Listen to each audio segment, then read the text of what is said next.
Didn't we? Right, Tale of Tales is directed by Matteo Garrone's first English language film, and I mean the early comparisons were sort of like having a bit of Labyrinth DNA in there, but I mean, what? Where? I don't really see. No, like the Tyneside. I didn't see a No, bulge. I didn't think. What? Didn't think Labyrinth. Is that what you were in it for?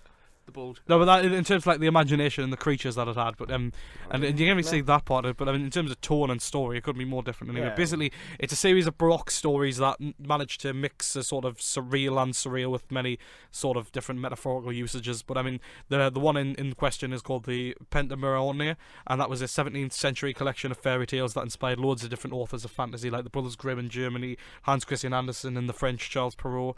And the three tales in this one are sort of lesser known ones. I mean, in that one there was the more well-known ones are stuff like Puss in Boots and Sleeping Beauty. In this one they've got ones like basically the Enchanted Door, the Flea, and the Flayed Old Lady. And in those three there's the queen who has to who has to eat a sea monster's heart in order to have a child, and she ends up giving birth at the same time as the virgin, and the stipulation was the virgin had to cook that heart, and in turn she gets an identical twin.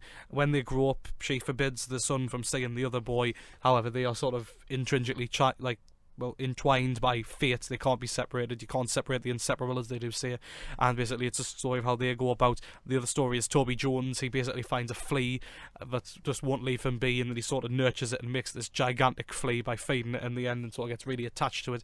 He also has a story with his daughter who basically ends up getting sold off to an ogre, which is quite a complicated situation, as you can imagine. And the other one is basically these two really old hags who are basically left to, the king, he is one of them singing, and basically he wants her in his bed, and they basically fool him to putting her into the bed, and eventually she becomes young again somehow and gets into the prince's castle, or the king's castle. And they're all extremely distinct tales that don't really connect in any way. I mean, there's no sort of connective tissue. Like they're like the characters that are in each other's universe. So they cross paths, but don't really. There's no stories don't connect. Meanwhile in another kingdom or stuff like that. It's all very loose and connected like that. But I think I do like the way that sort of dovetails at the end with all coming together slightly. But I mean, in a big way. But I think like it is a massive jarring tonal shift for the last sort of half an hour. Especially, I mean, I know it's dark fairy tale in the extreme, and I think that's a really big reason why I liked it so much, because it's a really, really twisted film by the end comes, and it's not afraid to show off its imagination with its darkest splendor, you know. Joe, you've seen it as well? Yeah.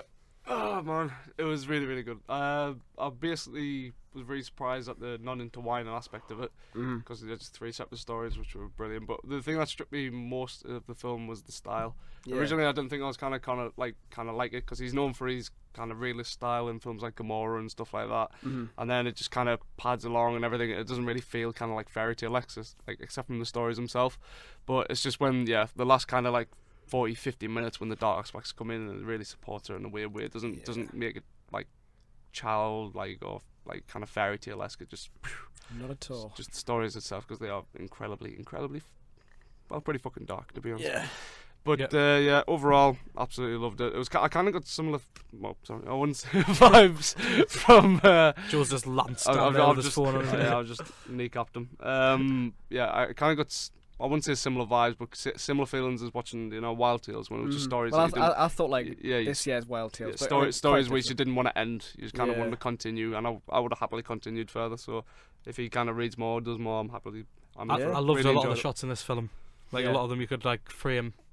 Yeah. And a lot of them, it's like certainly you can have some comedy style paintings. They're really good. And the soundtrack, I mean, that main theme really sticks in your head for a while. Definitely like that repeating fantasy theme.